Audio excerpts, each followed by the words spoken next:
Ketika gadis kecil ini mendorong pintu, dia melihat ibunya telah terbunuh. Tapi gadis itu meletakkan tas sekolahnya seolah-olah tidak ada yang terjadi. Dengan tenang dia menulis tugas sekolahnya. Si pembunuh bersembunyi di sudut mengawasinya. Saat itu juga beberapa tetes darah jatuh di buku gadis itu. Tapi dia masih tidak merespon. Pembunuh mengira mungkin gadis itu terlalu kecil. Jadi dia tidak membunuhnya, dan membiarkannya hidup. Tapi setelah si pembunuh pergi, gadis itu langsung menangis. Apa yang dia lakukan tadi? Demi melindungi diri. Dalam sekejap, 20 tahun telah berlalu. Mei telah menjadi petugas polisi sesuai keinginannya. Mengapa dia memilih profesi yang berbahaya? Karena dia ingin mencari pelaku pembunuh ibunya. Hari ini Sister Mei menerima kasus pembunuhan. Ketika dia tiba di tempat kejadian, dia terpana dengan pemandangan di depannya. Situasi di TKP ini persis sama dengan adegan di mana ibunya dibunuh. Melihat apa yang ada di depannya, Suster Mei tampak terdiam. Dia mendengarkan dengan seksama saat dokter forensik menganalisis tubuh. Tangan dan mata dibalut dengan selotip yang kuat. Perutnya dipotong terbuka. 张开他的嘴，看舌头在不在。舌头被割掉了。 Benar saja, itu persis sama dengan kasus ibunya. Sister Mei menyimpulkan bahwa pelaku ini sama dengan pelaku pembunuh ibunya. Dia telah belajar selama 20 tahun. Jadi dia merasa seperti melihat pembunuhnya. Dia memberitahu usia, penampilan dan kepribadian pelaku. Dia juga berkata, pelakunya sangat percaya diri, suka menantang polisi, untuk membuktikan dirinya bisa lolos begitu saja. Mungkin saja dia bisa menelepon. Tak lama kemudian, pembunuhnya benar-benar menelepon. Berdasarkan alamat listrik, polisi menangkap Amin. Bahkan menemukan banyak lidah di kulkasnya. Pembunuhnya akhirnya diadili. Sister Mei telah menunggu 20 tahun. Tapi ketika dia melihat Amin, dia langsung mencurigainya. Karena Amin baru berusia 23 tahun. 20 tahun yang lalu, tidak mungkin dia pelakunya. Pembunuh ibunya pasti orang lain. Dan Amin hanyalah kambing hitam. 你到底知道些什么？ Pernahkah Anda melihat penjara yang begitu aneh? Dia harus memakan satu lidah, bahkan 5 kali sehari. Ternyata Amin adalah seorang pembunuh mesum.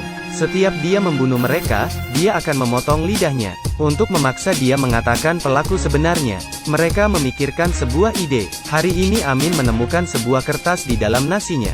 Di atas kertas tertulis, kamu mati saja, bahkan menyiapkan satu pisau kecil. Saat polisi datang, mereka sudah terlambat. Amin telah bunuh diri. Karena kejadian ini, Amei semakin yakin, pelaku di balik Amin, adalah pelaku yang membunuh ibunya. Tapi sekarang Amin telah mati.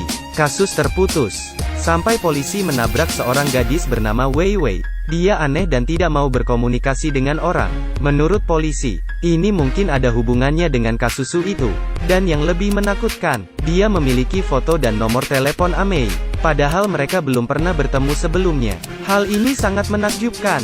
Setelah kembali ke rumah, Amei mengambil foto dan membandingkannya di kamar. Dia pun menemukan di mana foto candid itu diambil. Saat itu juga, tiba-tiba ada sebuah panggilan telepon misterius. 你是谁？ 微微跟了我12年，他对外面一定不习惯，要好好照顾他，知道吗？要不我就想对你妈这样对你。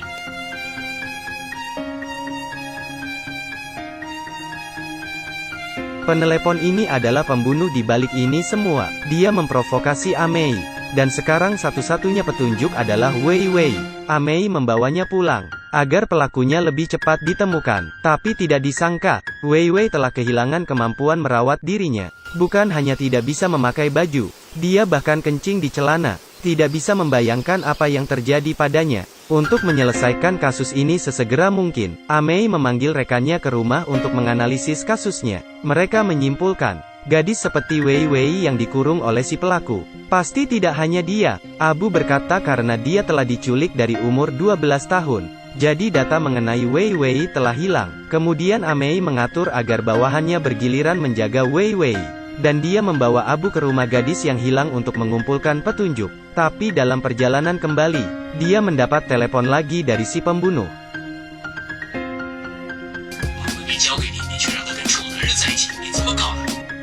Amei segera pulang ke rumah. Ternyata semua rekannya telah terbunuh. Dia bergegas mengejar si pembunuh. Tetapi dia bertemu dengan Wei Wei yang panik. 你在这干什么？叔叔，跟我玩捉迷藏。叔叔在哪儿？ Begitu Amei menoleh, pembunuh langsung menekannya di pintu. Di belakangnya adalah pembunuh yang telah dia cari selama 20 tahun. Tapi siapa dia? Pembunuhnya memberi Amei banyak petunjuk, mengatakan dia telah melihatnya tumbuh dewasa. Bahkan dia tahu kapan Amei menstruasi. 还猜不着我是谁呀？那叔叔叫罚你呢。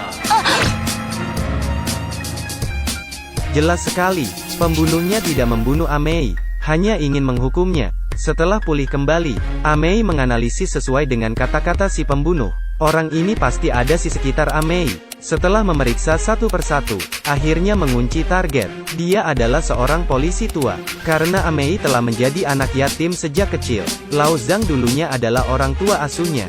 Dan yang lebih kebetulan, malam itu, ketika Amei dan Abu mengikutinya, kebetulan melihat dua gadis di bawah umur turun dari mobilnya. Amei segera menangkapnya dan membawanya ke pengadilan.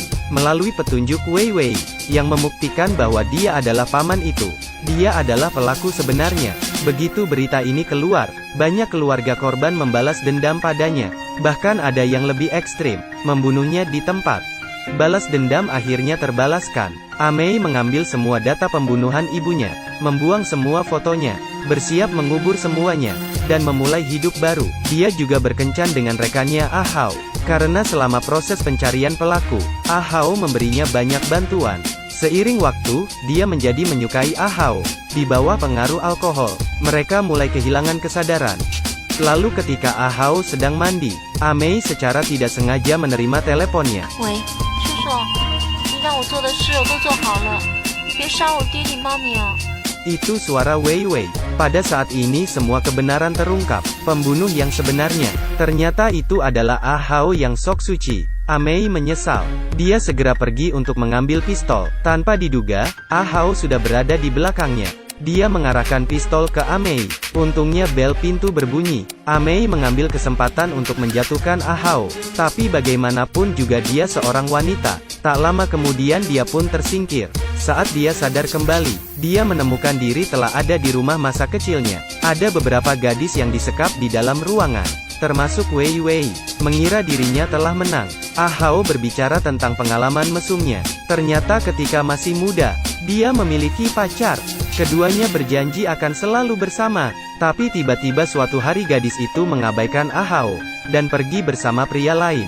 Ah Hao yang marah langsung membunuhnya dengan batu, dan melemparkannya ke laut. Dia sangat takut masalah ini akan ketahuan, tapi anehnya tidak ada yang melacaknya.